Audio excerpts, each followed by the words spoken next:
श्रीमद् भागवत गीता और जिंदगी प्रस्तुति 20 अध्याय 2 गुरु नचिकेता और अर्जुन। श्लोक 9 और 10।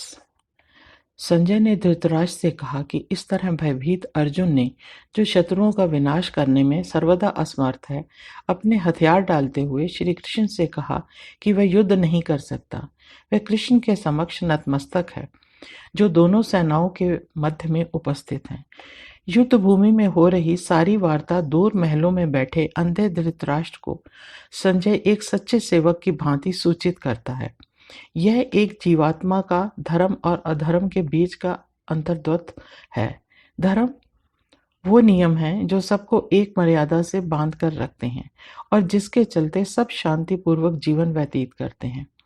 आदर और अनुराग संयत रूप से लोगों के विचारों को परिपक्व बंधन देते हैं। इसमें समय समय पर परिवर्तन होते हैं, पर वे मनुष्य के दैहिक, दैविक और भौतिक विकास के लिए किए जाते हैं और उनका वितरण क्षमता और बुद्धि के हिसाब से विभिन्न वर्णों के बीच किया जाता है। दूसरी ओर अधर्म है, जो स्वार्थ की भावना से प्रेरित है, अहंकार से ग्रसित है, शारीरिक रूप से सबल होने पर भी मानसिक रूप से दोषी है। धृतराष्ट्र को जन्म से अंधा कहा गया है। कभी कभी लगता है कि यह अंधापन ही उसकी लालसा का कारण बना। इच्छाएं पूरी करने के लिए उसने धर्म के निहित हर सीमा का उल्लंघन किया।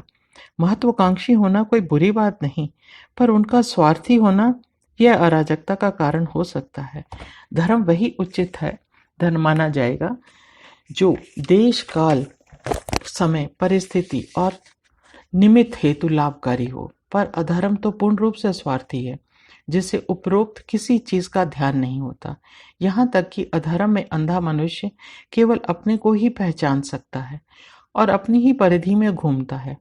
धृतराष्ट्र तो जन्म का अंधा था, पर उसकी सोच को हम स्वार्थ का अंधापन कह सकते हैं, संतान के मोह का अंधापन कह सकते हैं, राज्य की भूख का अंधापन कह सकते हैं, साम दाम दंड भेद सहित व्यवहारिक बुद्धि से जीतने का अंधापन कह सकते हैं। अर्जुन ने शस्त्र त्याग कर श्री कृष्ण की शरण ली और मार्गदर्शन की प्रार्थना की, क्योंकि उसे मालूम था कि धर्म के लिए ही सही, पर घर के पूजनीय वयोवृद्ध सदस्यों एवं गुरुजनों का वध अधर्म ही कहलाएगा। इससे धर्म के अंतर्गत स्थापित आदर्शों का हनन ही होगा।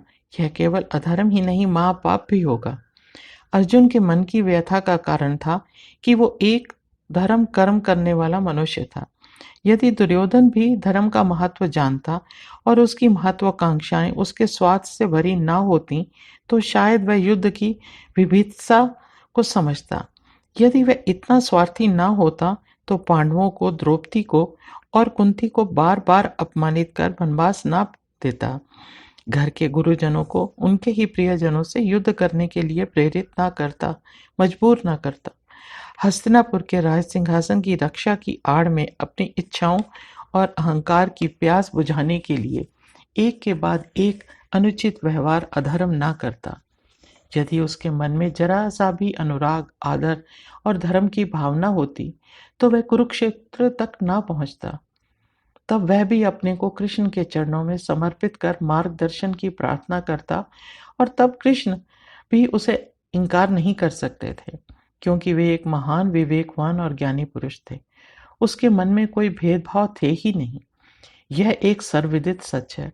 उचित समय पर उचित मार्गदर्शन केवल श्री कृष्ण ही कर सकते हैं।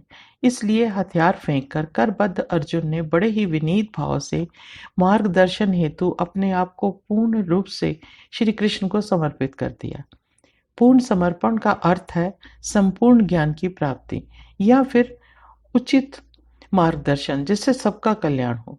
कृष्ण की दृष्टि में अर्जुन उनकी शरण में पूर्ण रूप से समर्पित था, अर्थात उसे पूर्ण ज्ञान व मार्गदर्शन की आवश्यकता थी। धर्म और अधर्म का ज्ञान यह किसी विषय विशेष पर आधारित होता है। किसी एक वस्तु या विषय को जान लेने से हम सर्वज्ञानी नहीं बन सकते। मुझे स्वामी दयानंद की पुस्तक गीता होम स्टडी में लिखी यह बात बहुत अच्छी लगी, जिसे मैं आपके साथ साझा करना चाहती हूँ। Knowledge is something that cannot be personal, although it has to be gained by a person. Knowledge, any knowledge, is always true to the nature of object of knowledge. It is not something that is concerned on your personal will, but on the object of knowledge. For example, if the object is a flower, it is a flower. There is no choice in flower. Then you can know it, its botanical name, which includes the family, and so on. Whatever you come to know about the flower is always knowledge, because knowledge is always as true as the object. It is not determined by one's will. Therefore, knowledge of a thing is not going to differ from person to person. यहाँ पर अर्जुन का कृष्ण को समर्पित हो जाना, आत्मा का परमात्मा में लीन हो जाना है। अर्जुन की प्रार्थना उस ज्ञान के लिए है जो इस शुद्ध भूमि में उसे उचित अनुचित का ज्ञान दे। यहाँ ज्ञान का विषय नहीं, विचार है। ऐसा ही प्रश्न कठोपनिषद में नचिकेता ने यम से भी पूछा था।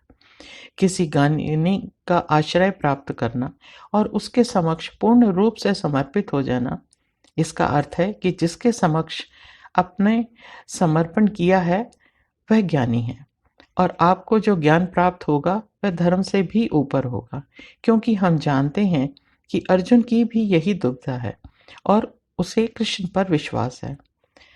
अर्जुन को जन्म से ही जो संस्कार मिले थे वो धर्म पर आधारित थे, जिनके मार्गदर्शन पर वह पला बड़ा और वीर बना, जिनकी रक्षा के लिए उसने परिवार सहित कई कष्टों का सामना किया।